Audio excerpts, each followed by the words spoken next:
जळगाव जामोद तालुक्यातील सावरगावच्या एका युवा शेतकऱ्याने दुष्काळी परिस्थितीवर मात करत थेट आंतरराष्ट्रीय बाजारपेठ गाठली आहे।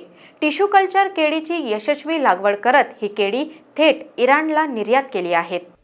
दुष्काळी परिस्थिती, पाण्याची टंचाई आणि पारंपरिक शेतीतील मर्यादा असतानाही आधुनिक शेतीच्या जोरावर यश मिळवता येते, हे जळगाव जामोद तालुक्यातील सावरगाव येथील युवा शेतकरी अंकित उद्धवराव दाभाडे यांनी सिद्ध करून दाखवले आहे। अंकित दाभाडे यांनी राईस अँड शाईन कंपनीच्या माध्यमातून 1 मार्च 2025 रोजी 2.5 एकर क्षेत्रात तब्बल 5000 टिश्यू कल्चर केळीची लागवड केली होती।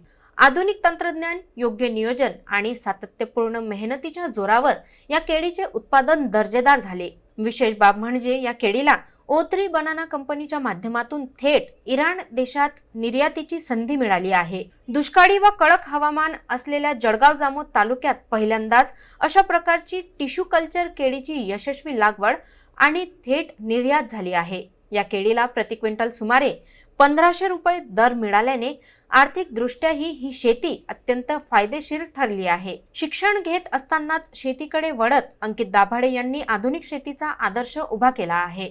त्यांच्या या यशामुळे परिसरातील तरुण शेतकऱ्यांमध्ये नव्या शेती तंत्रज्ञानाकडे वळण्याचा आत्मविश्वास निर्माण झाला असून सावरगावसह संपूर्ण तालुक्याचे नाव आंतरराष्ट्रीय पातळीवर उजळले आहे। माझं नाव अंकित उद्धव दाभाडे, गाव सावरगाव, तालुका जळगाव, जामोद, जिल्हा बुलढाणा। मी पहिल्यांदाच केळीची लागवड केली। राजन शाईन कंपनीची टिश्यू कल्चरची ही केळी आहे। 5000 झाड मी लावलेले आहे, म्हणजेच 2.5 एकर केळीची लागवड पहिल्यांदाच जीवनामध्ये केलेली आहे। शिक्षण झाल्यानंतर लगेच मी शेतीमध्ये पाऊल टाकलं आणि सोयाबीन पर्यायी पीक म्हणून मी केळीची ही निवड केली। पहिल्यांदाच लागवड केली आणि कष्ट आणि मेहनत करून माझी केळी आज इराण या देशामध्ये एक्सपोर्ट झालेली आहे। तर 20 टन हा माल गेलेला आहे आणि आज 10 ते 12 टन हा माल निघतोय। मला प्रति क्विंटल 1500 रुपये हा भाव मिळालेला आहे। अजून याच्यामध्ये मला सध्या 325 क्विंटल केळी झालेली आहे। अजून 500 क्विंटलची मला आशा आहे। त्यामुळे हे भाव मिळाल्यामुळे मी समाधानी आहे आणि शेतकऱ्यांनी चांगलं नियोजन आणि खत व्यवस्थापन केल्यानंतर आपल्या दुष्काळी भागामध्ये पण केळी होऊ शकते आणि एक्सपोर्ट जाऊ शकते असं मला वाटते।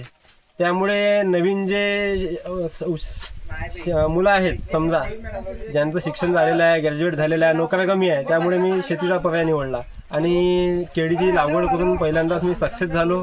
त्यामुळे माझ्या गावातील सगळ्यांचा त्यांना माझा अभिमान आहे आणि गावाला पण अभिमान आहे।